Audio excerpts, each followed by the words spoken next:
ଆଚ୍ଛା ପିଲାମାନେ ଆମେ ଆଜି ଦେଖିବା ବୃତ୍ତ ବିଷୟରେ। ବୃତ୍ତ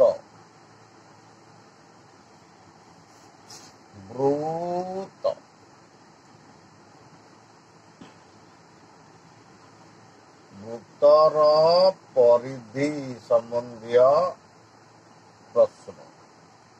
ବୃତ୍ତର ପରିଧି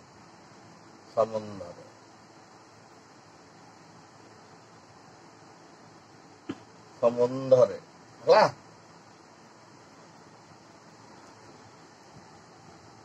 ଆଚ୍ଛା ସମସ୍ତେ ରେଡି ତ? ପିଲାମାନେ ତାକୁ ଟିକେ ଚିନ୍ତା। ଇଏ ହଉଛି ଗୋଲୁ ହେଲା, ନଣ୍ଡା ହେଇଥିଲା, ସବୁ ଭିଡିଓରେ ଦେଖିବ ନଣ୍ଡା ହେଇଥିଲା। ଇଏ ଗୋଲୁ ଆର ଟିକେ ଚୁଟି ଫୁଟି ଉଠି ଯାଇଛି, ଆଉ ଜଟଟା ପୁରା ନଙ୍ଗା ଜଟଟା ସେ ଅଛି ସେମିତି ହେଲା। ଆଉ ସମସ୍ତେ ରେଡି ତ? ଆରେ ଏଣ୍ଡିଓ ତୁ ରେଡି? ଆଉ ସେ ମୁତୁରା କାହିଁ ଆସିନି ଆଜି? ଆଚ୍ଛା ଆଚ୍ଛା, ଆଉ ତାହେଲେ ଆମେ ଦେଖିବା ବୃତ୍ତର ପରିଧି। ବୃତ୍ତ କଣ? ପିଲା ଗୁଡା ବୁଝିପାରୁନାହାନ୍ତି। ବୃତ୍ତ ଗୋଟେ ସାଧାରଣ କଥାଟା ଆମେ ପଢିଛେ, ନବମ କ୍ଲାସରେ ବି ପଢିଲେ। ତ କଥା ଆଉ କଣ, ଏଇ ଦେଖୁନ ମୁଁ କରୁଛି ଏଠି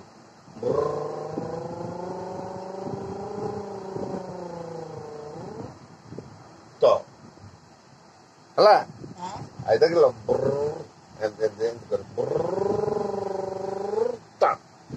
ହେଲା, ଏହାକୁ କୁହନ୍ତି ବୃତ୍ତ। ଆଉ କଣ ବୁଝିପାରୁନା? এইটা ହେଲା ତାର ବ୍ୟାସାର୍ଦ୍ଧ। ଆର ସିମ୍ବଲ ଦିଆହେଲା। ଆର ହେଲା ବ୍ୟାସାର୍ଦ୍ଧ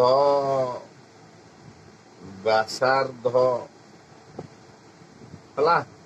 ଇଂଲିଶରେ ୟାକୁ ଇଂଲିଶ ଲୋକମାନେ ରେଡିୟସ କହୁଛନ୍ତି, ସେଇଥିପାଇଁ ଆର ସିମ୍ବଲ ନିଆଯାଇଛି ହେଲା। ଇଏ ହେଲା ରେଡିୟସ। ବର୍ତ୍ତମାନ ଏଇ ଯୋଉ ଜିନିଷଟା ଏଇ ଚାରିପଟରେ ଏମିତି ରହିଛି, ଏଇ ଲମ୍ବାଟା ପୁରା ଏଇଟା ଲମ୍ବେଇ ଦବା ପୁରା ଏମିତି ହେଲା। ଏଇ ଖୋଲିକି ପୁରା ଲମ୍ବେଇ ଦବା। ତାରଟା ଏମିତି ଗୋଲ ହେଇଥିବ, ମନେ ମନେ ଭାବ। ତାରଟା ଛିଣ୍ଡେଇକିରି ଯଦି ଏମିତି ଲମ୍ବାଟା ମାପିବା, ସେଇଟା ତାର ପରିଧି। ସି ସିମ୍ବଲ ଦିଆଯାଏ। ସି କାହାକୁ କୁହାଯାଏ? ପରିଧି। ସି ଫର ସରକମଫରେନ୍ସ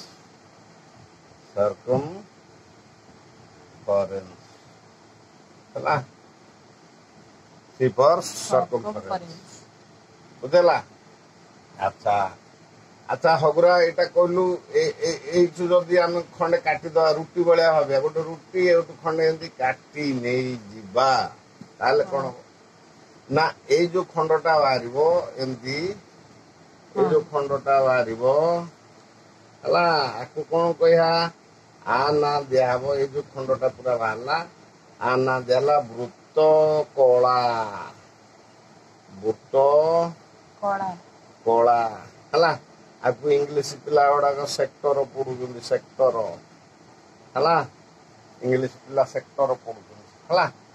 ଏଇ ଯୋଉ ବୃତ୍ତର ଖଣ୍ଡଟା ହେଲା, ଏଇଠି ଏଉଠୁ ଏଇ ଯାଏ, ଏଇଟା ଗୋଟେ ଚାପ ହେଲା। ବୃତ୍ତ କଳା ମାନେ ବୃତ୍ତର ଅଂଶଟେ, ବୃତ୍ତର ଖଣ୍ଡ ଅଂଶ, ବୃତ୍ତ କଳା।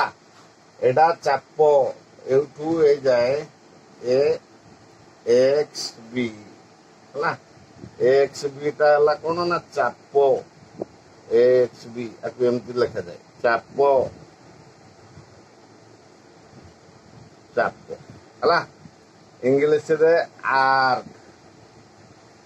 ଆର୍କ ହେଲା, ବୁଝିଗଲା? ଇଂଲିଶରେ ଆର୍କ କହୁଛି। ଏଇଠି ଯୋଉ କେନ୍ଦ୍ର, ଏଇ ଜାଗାଟା କେନ୍ଦ୍ର। କେନ୍ଦ୍ରରେ ଏଇ ଯୋଉ କୋଣ ଅଙ୍କନ କରୁଛି, ସେଇଟା ହେଲା ଥିଟା। ଥିଟାଟା ହେଲା କଣ ନା କେନ୍ଦ୍ରୀୟ କୋଣ।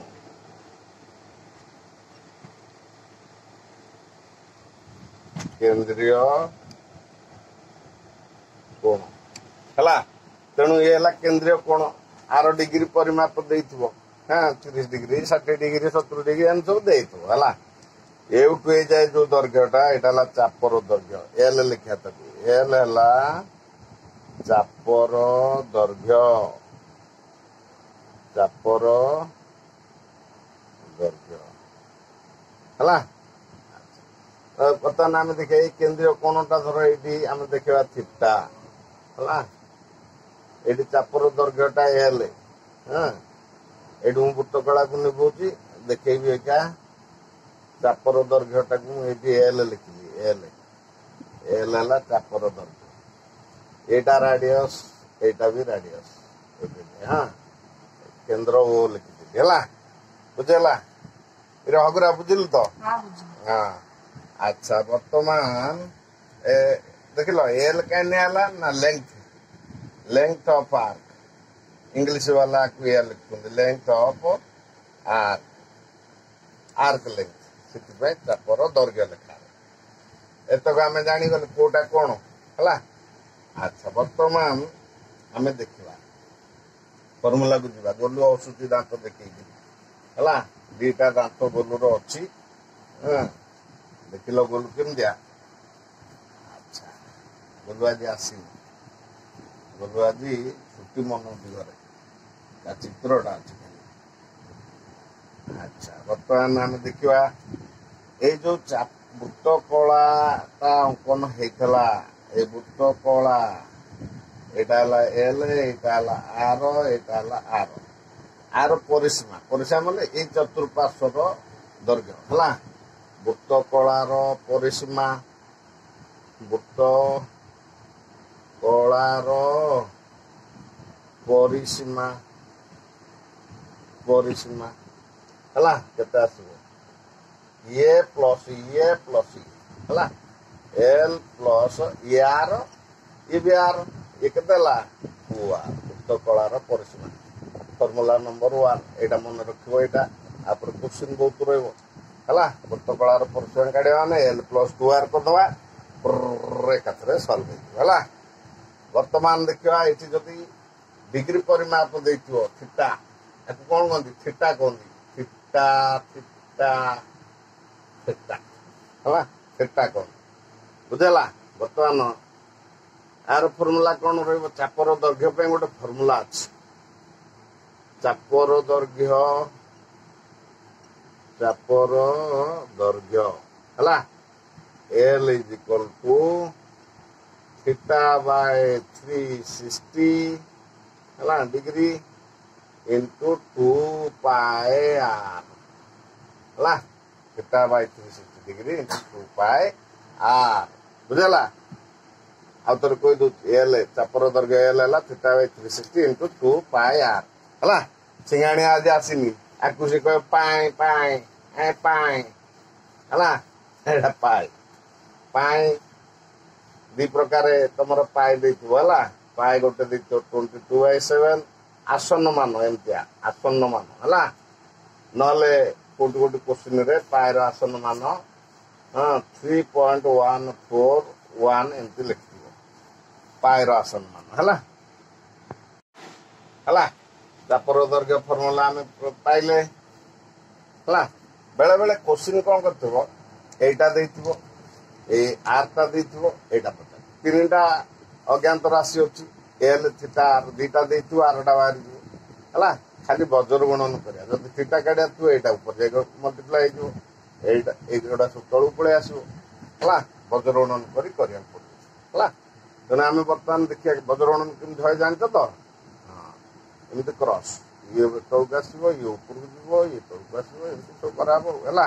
ଧରାଯାଉ L is equal to theta Bai 360 into 2 pi r। ତମକୁ ପ୍ରଶ୍ନରେ ଏଇଟା ଦତ୍ତ ଅଛି, ଏଇଟା ବି ଦତ୍ତ ଅଛି, ଏଇଟାକୁ କାଢିବାକୁ କହିଲା। ଠିକ ଚିହ୍ନ ଯୋଉଟା ମାରିଲି ସେଟା କଢା ହବ। ତାହେଲେ କଣ ହବ ନା ବଜ୍ରଗଣନ ହବ। ତଳ ବାଲା ଉପରେ ଯାଇ ମଲ୍ଟିପ୍ଲାଏ ହବ ହେଲା। ଯୋଉଟା ଉପରେ ମଲ୍ଟିପ୍ଲାଏ ହେଇଛି ସେଟା ତଳେ ଯାଇକି ଡିଭାଇଡ ହେଇଯିବ। ଥିଟା କାଢିବାର ଅଛି, କେମିତି ହବ ତାହେଲେ ବୁଝ ଆକୁ ଆଗ। ୟାକୁ ବହୁତ ପିଲା ଭୁଲ ଭାଲ କରୁଛନ୍ତି। ଏଲ ଯାହା ଦେଇଥିବ ଇଣ୍ଟୁ 360 ହେଇଯିବ ହେଲା, ବାଇ 2 into ପାଇ ଆସିଗଲା ତଳକୁ ହେଲା। ଆଉ କଣ ନା ଆର ବି ଏଠିକି ପଳେଇ ହେଲା ହେଲା। ଆଙ୍କ ମୂଲ୍ୟ ଗୋଟେ ଗୋଟେ ବସେଇବୁ। ବାଏର ମୂଲ୍ୟ ଏଇଟା ଦେଇଥିବ, ନହେଲେ ଏଇଟା ଦେଇଥିବ, କୋଉଟା ଗୋଟେ ଦେଇଥିବ ଏଇଠି ବସେଇବୁ। ଆର୍ ଦେଇଥିବ, ଏଇଟା ଦେଇଥିବ ହେଲା। ତେଣୁ ଇଏ ଦିଟା ଦତ୍ତ ଥିବ, ଏଇଟା ଦତ୍ତ ଥିବ ଆଉ ଏଇଟା ଦତ୍ତ ଥିବ ବୋଲେ ପ୍ରଶ୍ନରେ ଦେଇଥିବ ଦତ୍ତ ହେଲା। ସଞ୍ଜୟ ଦତ୍ତ ନୁହଁ, ଇଏ ଦତ୍ତ ମାନେ ପ୍ରଶ୍ନରେ ତାର ମୂଲ୍ୟ ଦେଇଥିବ ହେଲା। ଆକୁ ପଚାରିଥିବ ବାହାର କରିକି, ଏଇଟାକୁ ପଚାରିଥିବ। ତାହେଲେ ଏମିତି କ୍ରସ କଲେ ଯାଇକି ଆମେ ତାକୁ ସଲ୍ଭ କରିବାକୁ ସହଜ ହବ ହେଲା, ସମାଧାନ କରିବା ପାଇଁ ସହଜ ହେଇଯିବ ହେଲା। ବର୍ତ୍ତମାନ ଦେଖିବା, ଧରାଯାଉ ଏ ଦିଟା ଦେଇଛି, ଏଇଟା ପଚାରିଛି, ତାହେଲେ ଏପଟ ସେପଟ କିଛି ହବାର ନାହିଁ, ସିଧା ଏଇଟା ସଲ୍ଭ କରିବା। ଯଦି ଆର ବାହାର କରିବାକୁ ଦେଇଥିବ ହେଲା, ବର୍ତ୍ତମାନ ଧର ମୁଁ ଆକୁ ନେବି, ଆର ବାହାର କରିବାକୁ ଦେଇଥିବ, ଏଇଟା ବାହାର କରିବାକୁ ଦେଇଥିବ ହେଲା। ଏଇଟା ଦତ୍ତ ଥିବ, ଇଏ ଦତ୍ତ ଥିବ ହେଲା, ଇଏ ଦତ୍ତ ଥିବ, ଏଇଟା ବାହାର କରିବାକୁ ଦେଇଛି ହେଲା। ତୀର ଚିହ୍ନ ଦେଖ, ଏଇଠି କ୍ୱେଶ୍ଚିନ୍ ମାର୍କ ଦେଇଛି, ଏଇଟା ବାହାରିବ। ତାହେଲେ କଣ ହବ, ଇଏ ଏଠି ଯାଇ ଗୁଣା ହବ, ଇଏ ଯାଇ ତଳେ ହରା ହବ, ଇଏ ତଳୁ ଯାଇକି ହରା ହବ। ତାମାନେ ଆର ଯଦି କାଢିବାର ଥିବ ହେଲା, ଆର ଯଦି କାଢିବାର ଥିବ, ଏ ପ୍ରଶ୍ନର ଆମେ ଫେର ଦେଖିବା, ଆର କାଢିବାର ଥିବ ତାହେଲେ କଣ ହବ, ଏଲ ର ମୂଲ୍ୟ ଯାହା ଦେଇଥିବ ଲେଖିବ, ଇଣ୍ଟୁ 360 କରିଦବ ହେଲା, ବାଇ ଥିଟା ଇଏ ବି ଦତ୍ତ ଥିବ, ଇଣ୍ଟୁ 2 ଇଣ୍ଟୁ ପାଇ ହେଲା। ଏହାର ମୂଲ୍ୟ ସବୁ ପକେଇଦବ ହେଲା, ଇଣ୍ଟୁ ପାଇ ହେଲା। आर है L into 360 by theta into 2 पाई है। आम जागले केमी बदरणन कराव है, कोटा कौटी जीव हाँ कोटा बाहर कर बर्तमान क्वेश्चन की जा। तेणु बर्तमान आम देखिए अनुशीलनी 5A अनुशीलनी है। देखुच मोर के सुंदर ओडिया अक्षर है 5A पूरा तुमरी भाया भारी सुंदर ओडिया अक्षर मोर बुझेगा। तुम जमी सब सुंदरिया अक्षर लिखुच मोर से सुंदरिया अक्षर देखुच। अच्छा तो अक्षर बुझीपर दरकार ना कौन यहाँ शटा ट्रांसलेसन यहाँ विदेशी शटा तो गला से आईला फरेन है। तेणु बर्तमान क्वेश्चन नंबर 1 प्रश्न नंबर 1 रो एटा आम करवा। प्रश्न कौन दे वृत्तर व्यासार्ध दे 10 सेंटीमीटर कौन कही दत्त कौन अच्छी दत्त अच्छी आम लिख दत्त अच्छी व्यासार्ध व्यासार्ध है व्यासार्ध बोले आर आर दे 10 सेंटीमीटर है। पचार कौन बाहर करने ना परिधि केते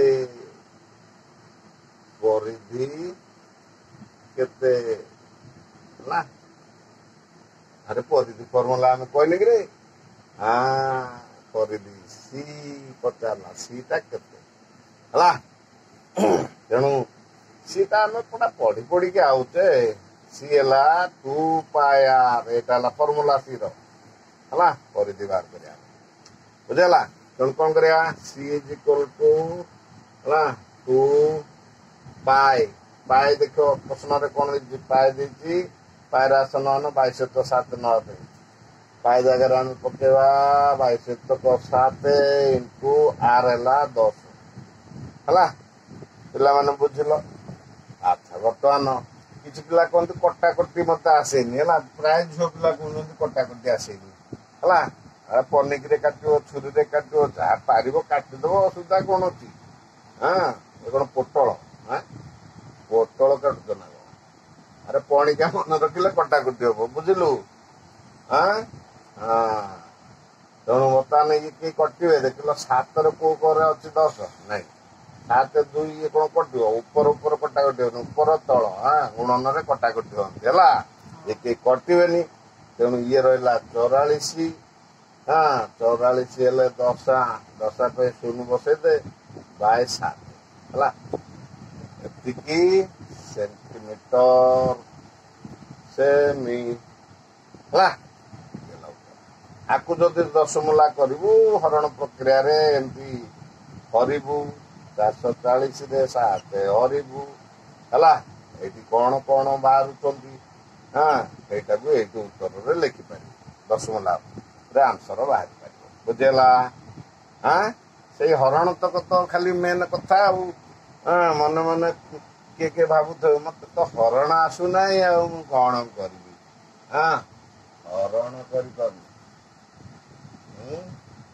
ଆଚ୍ଛା ଆଚ୍ଛା ତାର ଏ ଗଲେ BCD ଧର IV ନମ୍ବରଟା ତାର ଅଛି। IV ନମ୍ବର ପ୍ରଶ୍ନ 1 IV ନମ୍ବର। IV ମାନେ ସେ ABCD କି I 2I 3I ହେଲା। ଯେତେଟା ଆଇ ତମ ଘରେ ଅଛନ୍ତି ତାକୁ ସବୁ ଲେଖିଦବ ହେଲା। IV ଯାହା ପ୍ରଶ୍ନ ଦେଇଥବ ଆଉ ହେଲା। ସେଠି ଦେଇଛି ଏଠି ଦେଇଛି ରାଡିୟସ୍ କେତେ ଦେଇଛି ନା 4.2 ସେଣ୍ଟିମିଟର ହେଲା। ଦେଖୁଛ ନାଲି କଲର ଲେଖିଲା ବେଳକୁ ନାଲି ଟିକେ କମ ଚାଲୁଛି। ବୁଝିଲା? ପରିଧି କେତେ ବର୍ତ୍ତମାନ ଏତିକି ଯଦି ଦେଲା ପରିଧି କେତେ ତମ ପାଇଁ ଦିଟା ଛାଡିବି ତେଣୁ ବାଦ ଚାଲିଲା କି ନା ସେଥିପାଇଁ ପରିଧି ପଚାରିଲା। ତାହେଲେ କଣ ଜାଣିଛ ଫର୍ମୁଲା? ସି ର ଫର୍ମୁଲା କଣ ଜାଣିଛେ? 2πr ହେଲା।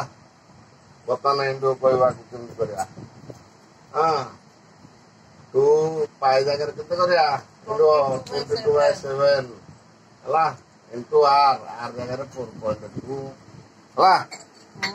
4.2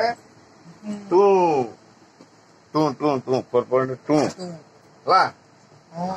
ଆକୁ କଣ କରିବା? କାଟିବା। କାଟିଲେ ଏଠି କଣ 742 ହଉଥିଲା। ଏଠି ଦଶମୂଲା ଗୋଟେ ଥିଲା ଦଶମୂଲା ଦେଇଦବା ହେଲା। ତାହେଲେ ଉପରେ କଣ କରିବା? ଏଇ ଯୋଉ ଦେଖ 0.6 ମାନେ କଣ ପିଲାମାନେ? 0.6 ମାନେ 6/10 ହେଲା। ଆକୁ ଭାବିଥିବ ତେଣୁ ଇଏ 6 ଇଏ 22 ଇଏ 2 ସବୁ ଉପରେ ରହିଲେ ଇଏ ଗୁଣା ହେଇଯିବ ହେଲା। 22 ଦୁଣେ 44 ଗୁଣନ 6/10 ତମେ ମନେ ମନେ ଭାବୁନ ଏମିତି ଏଇଆ ହବ ହେଲା। ନହେଲେ ଆକୁ ସିଧା ଗୁଣି ଦବ। ହେଲେ କଣ ହବ? 24/4 26/10 ତାକୁ ଦଶମୂଲା କଲେ କଣ ହବ ନା ଏଠି ଦେଖ ଏକର ଗୋଟେ ଶୂନ ଅଛି ନା ଗୋଟେ ସଂଖ୍ୟା ଛାଡି ଡେସିମାଲ ଦେଇଦବ। ଆନ୍ସର ହେଲା 26.4 ସେମି। ବୁଝିଲା? ଏ ହେଲା ଉତ୍ତର ହେଲା। କେତେ ସହଜରେ ହେଇଯାଉଛି ଦେଖିଲ। ଆଉ କଣ ଡରି ଯାଉଛ? ଖାଲି ଛାନିଆ ହେଇଯାଉଛ। ସାରେ ପରିମିତି ବୁଝି ହଉନାହିଁ ନିଭେଇ ଦେଲି ହେଲା। ତାପରେ ଆଉ ଗୋଟେ ନମ୍ବର କରିଦବା। ଆଉ ଯଦି କଣ ପ୍ରଶ୍ନ ଥିବ ମତେ ପଚାରିବ ହେଲା। କମେଣ୍ଟ ବକ୍ସରେ କମେଣ୍ଟ କରିବ, ସାଙ୍ଗମାନଙ୍କୁ ସେୟାର କରିବ। ଚ୍ୟାନେଲଟାକୁ ଆଗ ସବସ୍କ୍ରାଇବ କରିଦବ ନହେଲେ ପାଠ ଆଉ ପହଞ୍ଚିବନି ତମ ପାଖରେ। ନୋଟିଫିକେସନଟାକୁ ଅନ୍ କରିଦଉଥିବ ହେଲା। ଆଚ୍ଛା ପୁଣି କୋଶ୍ଚିନ୍ କଣ କଲା? ଚାଲାକି ଅଛି, ଭାରି ଚାଲାକି ଅଛି ଏଇଟା। B ନମ୍ବରରେ ବୃତ୍ତର ପରିଧି ଦେଇଥିଲା। ବୃତ୍ତର ପରିଧି ଦେଲା। ଭାରି ଚାଲାକି ବା। ସେ ଆଗ ପରିଧି ଦେଇଦେଲା ହେଲା। ପରିଧି ଦେଇଦେଲା କେତେ? ବିଟ ନମ୍ବର 1 ଦେଇଦେଲା 34.9 ସେଣ୍ଟିମିଟର ହେଲା। ପରିଧି ଦେଇଦେଲା। ବୁଝିଲା? ତାର ବ୍ୟାସାର୍ଦ୍ଧ କେତେ? କହିଲା ବ୍ୟାସାର୍ଦ୍ଧ କାର୍ଡରେ ହେଲା। ଆରେ ଗୋଲୁ ଆର ବ୍ୟାସାର୍ଦ୍ଧ କାଢିବୁ। ପରିଧି ଦେଇଦେଲା ହେଲା। ବ୍ୟାସାର୍ଦ୍ଧ ମାନେ କୋଉଟା? ଆର କଢା ହବ ହେଲା। ତାହେଲେ ଆମେ କଣ ଲେଖିବା? ଆମେ ଜାଣିଛୁ କଣ? ସି ପରିଧି। ଏଇଠି ପରିଧି ମାନେ ସି ର ଫର୍ମୁଲା କେତେ ନା 2πr ନା କଣ ଏମିତି ଲେଖିବାକୁ ଉଠିକି ହେଲା। ତ ଏଇଟା କେତେ ଦେଇଛି? ପରିଧି ସି ଦେଇଛି କେତେ? 34.9। କୋଉ ପଟେ ଲେଖିବା? ଏପଟେ ଭାଇଆ 34.9। ଆଚ୍ଛା ଏଣ୍ଡୁଅ ଆମେ ଦେଖିବା ପାଏ କେତେ ଦେଇଛି? ଆରେ ଏଣ୍ଡୁଅ କହରେ ପାଏ ଦେଇଛି 3.141। ସେ କହିଛି ଏଠି ପାଏରେ ଆସନ ମାନ 3.141 ନେବା ପାଇଁ ହେଲା। ଆଚ୍ଛା 3.141 ଇଣ୍ଟୁ ରେଡିୟସ୍। ଆମର ଏଇଟା ବାହାର କରିବାର ଅଛି ହେଲା। ବଜ୍ର ଗଣନ କରିବା।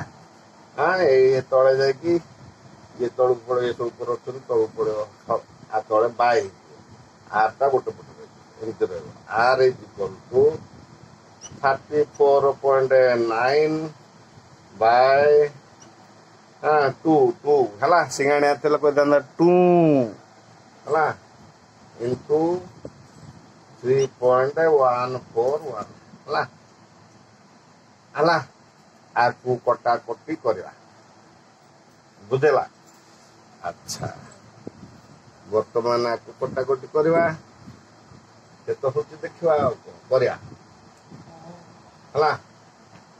है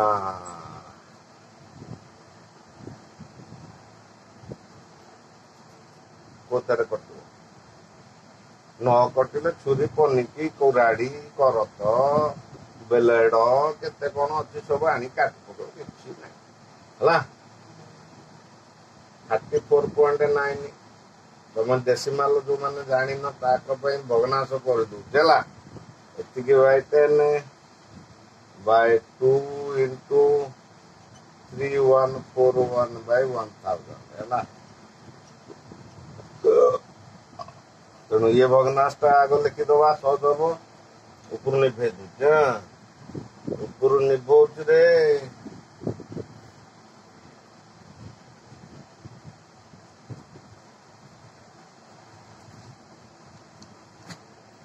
है तो इज इक्वल टू 349 बाय 10 एटा ओल्टी जीवो है into 1000 by 2 into 3141 एटा कटिले रहा 100 एटा कटिले ये रहा 50 है शून्य 5 9 45 15 4 5 2 20 20 4 24 4 2 5 15 2 17 by 3141 है तेणु आपको कौन कर हरण प्रक्रिया दशमूल परिणत कर केते सारे से दशमूलाटा आसुना आसुना आसुना कौन कर आंधिया बसिक 17450 3141 है 50 जीव 6 गले 36 18 अधिका हो 50 नहीं जा 5 के 5 5 टू 20 0 2 5 के 5 2 7 5 15 बहुत अधिका है 5 के 5 5 20 0 2 हाँ 5 के 5 2 7 हाँ 5 3 15 है 10 15 गले 5 5 ये गोटे एक जाइला गोटे एक एटी जाइला 10 होता ये 4 रही है 4 है ना हगुरा भूल लिखो है हगुरा पूरा भूल कर दे बस जीव टूल दिन एटी एक आसिक 14 14 रु 7 गला 7 एटू एक कमी 6 अच्छी है 6 रु 5 गले 1 आउ 1 रु 1 गले है हाँ 1 रु 1 गले के 0 बुझेगा ना सेमती 1 जाऊब 1 जाऊब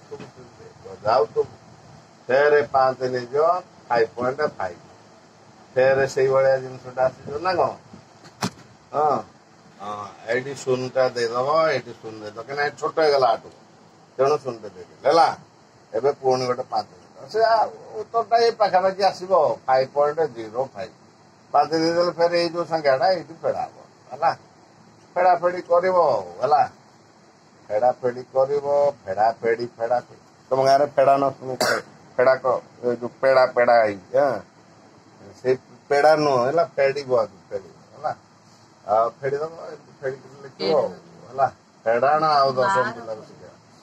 दशम पिला फेड़ाण शिखेबा कौन लज्जाकर कथा लगे आती आराम से हो गला तेणु नेक्स्ट वीडियोटा को पूरा अनेक रहा पूरा जल्दी जल्दी पढ़ो भल भाव देखो सांग मान शेयर कर बुझी न पार पुणी पचार है सार को जमा लगे ସାର୍ଙ୍କୁ ଉପରେ ରାଗିଲେ ସେଠୁ ଗଲା ନାକରୁ ଖାଲି ସିଙ୍ଗାଣି ବୋହିବ ହେଲା ଗୋଲୁ ହସୁଛି ଦାନ୍ତ ଦେଖୁଛି ହେଲା।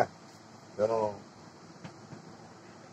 କମେଣ୍ଟ ବି କରିବ। ହଁ ପିଲାମାନେ ମୋ ଭିଡ଼ିଓରେ କମେଣ୍ଟ କରିବ ହେଲା, କାହିଁକିନା ମୋତେ ତ ଗଦିଆ ସାର୍ ଡାକନ୍ତି ଜାଣିଛ ଆଗରୁ ହେଲା। ତେଣୁ ତମେ ମାନେ ସବୁ କମେଣ୍ଟ କଲେ ମୁଁ ଜାଣିବି ମୋ ପିଲାମାନେ ଭଲ ଭାବରେ ମନ ଦେଇକିରି ଶୁଣୁଛନ୍ତି ପଢୁଛନ୍ତି। ଆଉ ସେଇ ହିସାବରେ ମୁଁ ଆଉ ଥରେ ବୁଝେଇବି ହେଲା। ଆଉ ଯୋଉଠି ଦରକାର ପଡିବ ହେଲା। ଲାଇକ୍ କମେଣ୍ଟ ସେୟାର ଆଗ ସବସ୍କ୍ରାଇବ କରିଦବ ସେଇଟା ଭୁଲିବନି। ସବସ୍କ୍ରାଇବ କରିଦେଲେ ତାପରେ ଚ୍ୟାନେଲରେ ଗୋଟେ ପଡିବ ହେଲା। Thank you.